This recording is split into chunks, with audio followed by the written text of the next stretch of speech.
Hey guys, this is day 1 of my Yangon trip vlog. In this vlog, I'm gonna share everything I did and everyone I went. So don't skip it and make sure to watch till the end. အခုကတော့စတော့ရနေမနက်ခင်းရန်ကုန်ရောက်တော့ကားရွေးရနေတစင်အခက်မမီရဲ့တငယ်ချင်းရဲ့အိမ်မှာတော့နေပါတယ်ရှင်ပြီးတော့ခက်တို့ရဲ့အထုပ်တီချပြီးတော့ရေချိုးမျက်နှာတက်သွားတိုက်ပြီးတော့မနက်စာစားခဲ့ပါတယ်ရှင်ပထမဆုံးရန်ကုန်ရောက်တော့ခက်ရဲ့ပထမဆုံး breakfast ကိုရန်ကုန်မိုးဟင်းကားလေးစားခဲ့ပါတယ်ရှင်ရန်ကုန်မိုးဟင်းကားကိုမိုးဖက်လေးများများနဲ့စားခဲ့ပါတယ်ရှင်နောက်ပြီးတော့ခက် skin care ပြီးတော့ make up လိမ့်ပါတယ်ပြီးတာနဲ့အင်ကြီးပါတစ်ခါရေးချင်းလိုက်ပါတယ်အရင်ဆုံးခစ်တို့ဖျားကိုရင်သွားမှာပေါ့နော်အဲဒါကြောင့်အောင်ခင်မြန်မာဝတ်စုံလေးဝတ်ပြီးတော့လဲလိုက်ပါတယ်ပြီးတော့ခစ်တို့ရေးတပုံရိုက်ပြီးတော့ဆော့ပါတယ်ကဲအဲ့ဒါပြီးတော့ခစ်တို့တွေခဏလောက်နားယူပြီးတော့နေ့လည်စာစားပါတယ်နေ့လည်စာစားပြီးတော့မောင်ခစ်တို့တွေအပြင်သွားမယ်ဆိုပြီးလောက်ထားပါတယ်ရှင်ဒါတွေအကုန်လုံးကတော့အခက်မမီတငယ်ချင်းရဲ့ဟင်းချက်လိုက်ရတယ်ဖြစ်ပါတယ်အိမ်မှာအရန်ကုန်မှာသွားနေတဲ့တခြားလုံးလဲပေါ့နော်လုံးဝသွားကျင်းတဲ့နေရာတွေလိုက်ပို့ပြီးသလိုဟင်းတွေလည်းချက်ကြည့်ပါတယ်ရှင်နေ့လည်စာစားပြီးတော့ခစ်တို့တွေရှောက်သွားခဲ့ပါတယ်ပထမဆုံးသွားတာကတော့ဘိုးထောင်ဖျားကိုရင်သွားခဲ့တယ်ပေါ့နော်ပြီးအဲ့နေရာဖြစ်ချင်တော့ပိတ်ရက်ဆိုတော့လေလူတွေလည်းတော်တော်များတယ်ပုံမှန်ရန်ကုန်သွားလို့ရှင်ခစ်ရွှေကုန်းဖျားကိုပဲရောက်ဖြစ်တာပေါ့နော်ဒါပေမဲ့အခုဘိုးထောင်ဖျားကတော့တစ်ခါမှမရောက်ဘူးသေးဘူးအဲ့တော့ခစ်တို့ဘုရားထောင်ဖျားကိုတော်တော်ကြာလေးပတ်ကြည့်ခဲ့ပါတယ်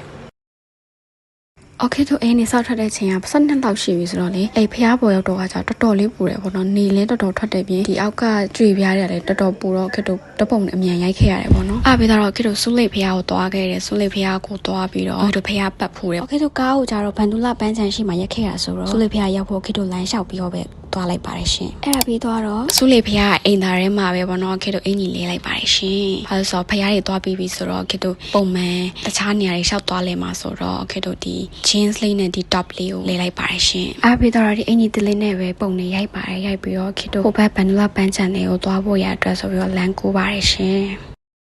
ခေတို့ပန်းကြံအောင်ရောက်တဲ့ခါကျတော့တနားကြီးခွဲနေပြီဒါပေမဲ့ခေတို့ကန်ကောင်းတာပါလဲဆိုတော့နေအရမ်းမပူတော့ဘဲနဲ့လေလေးနဲ့အေးလေးတိုက်တယ်လို့ပုံရိုက်ဖို့ရအတွက်ပေါ့နော်ဝကိုအလန်းလုံးဝရတဲ့ဥတို့လေးကလုံးဝ okay မှစုပြေသွားတယ်လို့ဖြစ်သွားပါတယ်ရှင်ဒါကတော့ okay sister နဲ့ okay တယောက်ကလေးပုံနေဗီဒီယိုရိုက်ပေးနေဖြစ်ပါတယ်အဲ့ဒါပြီးတော့ခေတို့ရှောက်လေတာများသွားလို့ဆိုပြီးဘိုက်စာတာနဲ့ခေတို့လဲတန်းဆန်တာဘက်ကိုရောက်သွားတယ်။ဟုတ်တော့လဲတန်းဆန်တာမှာတော်တော်လေးလူရှုပ်ပြီးလူအရမ်းများတယ်လို့ပြောရမယ်။ကားရည်လေးရှုပ်တယ်ပေါ့နော်။အဲ့နဲ့အပြင်မှာတက်မှာဘာတွေနဲ့ဆက်ဆက်ရှိလဲဆိုလက်ပတ်ကြီးနဲ့နောက်ဆုံးကျတော့လဲတန်းဆန်တာတွေကိုပဲရောက်သွားခဲ့ပါတယ်။ပြီးတော့လဲတန်းဆန်တာတွေလက်ပတ်ကြီးရဲ့ကြည့်ပြီးတော့နောက်ဆုံးဂျီရိုနက်ဆိုင်ကိုရောက်သွားခဲ့ပါတယ်ရှင်။ဂျီရိုနက်ဆိုင်မှာတော့လူသိပ်မရှိဘူး။မရှိတော့ခေတို့လဲစားဖို့အဆင်ပြေတယ်ဆိုပြီးအဲ့ဆိုင်လေးကိုရွေးစားခဲ့ရပေါ့နော်။ပြီးတော့ခေတို့စားမဲ့ဂျီရိုနက် flavor လေးရွေးပြီးတော့ drink ကတော့ coffee တောက်ခဲ့ပါတယ်ရှင်။ဒါလေးတွေကတော့ခေတို့မှာထားတဲ့မုံလေးတွေဖြစ်ပါတယ်